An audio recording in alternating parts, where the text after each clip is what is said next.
Welcome to the Folktale Project. This is Dan Scholz. Today we're starting a new story from Andrew Lang's Blue Fairy book. This tale is known by many names, and Lang has collected it as both The Water Lily, The Gold Spinners. This will, again, be over a few installments, so sit back, relax, and enjoy Part 1. Once upon a time, in a large forest, there lived an old woman and 3 maidens.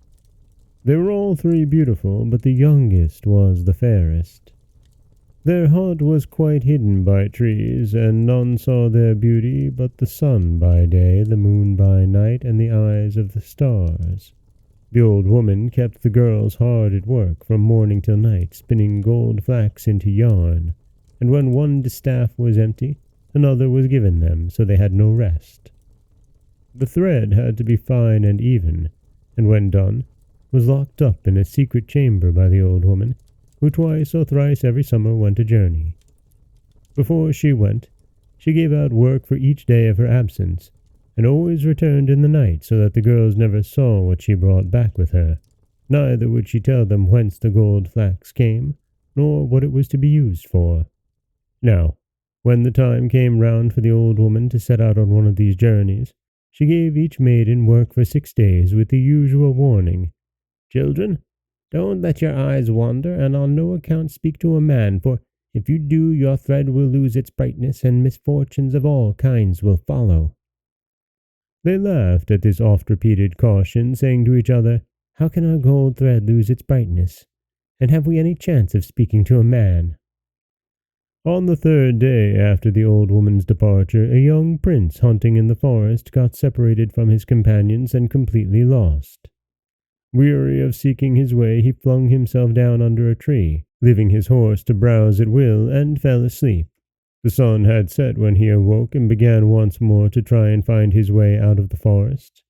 At last he perceived a narrow footpath, which he eagerly followed, and found that it led him to a small hut. The maidens, who were sitting at the door of their hut for coolness, saw him approaching, and the 2 elder were much alarmed, for they remembered the old woman's warning. But the youngest said, "Never before have I ever seen anyone like him. Let me have one look." They entreated her to come in, but, seeing that she would not, left her. And the prince, coming up, courteously greeted the maiden, and told her that he had lost his way in the forest, and was both hungry and weary. She set food before him, and was so delighted with his conversation that she forgot the old woman's caution, and lingered for hours. In the meantime, the prince's companions sought him far and wide, but to no purpose. So they sent 2 messengers to tell the sad news to the king, who immediately ordered a regiment of cavalry and 1 of infantry to go and look for him. After 3 days' search, they found the hut. The prince was still sitting by the door, and had been so happy in the maiden's company that the time seemed like a single hour. Before leaving, he promised to return and fetch her to his father's court, where he would make her his bride. When he had gone, she sat down to her wheel to make up for lost time, but was dismayed to find that her thread had lost all its brightness. Her heart beat fast, and she wept bitterly, for she remembered the old woman's warning, and knew not what misfortune might now befall her. The old woman returned in the night, and knew by the tarnished thread what had happened in her absence. She was furiously angry, and told the maiden that she had brought down misery on both herself and on the prince. The maiden could not rest for thinking of this. At last, she could bear it no longer, and resolved to seek help from the prince. And that is the end of Part 1 of The Water Lily, The Gold Spinners. This is Dan Scholz for the Folktale Project. Don't forget that you can subscribe to the podcast on Apple Podcasts, Stitcher, Google Play, Overcast, anywhere you like to get your podcasts. You can follow us on Twitter at Folktale Project. You can find us on Auto Radio, TuneIn Radio, iHeartRadio, Spotify, anywhere you like to listen.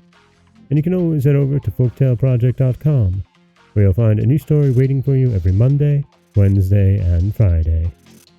As always, thank you so much for listening.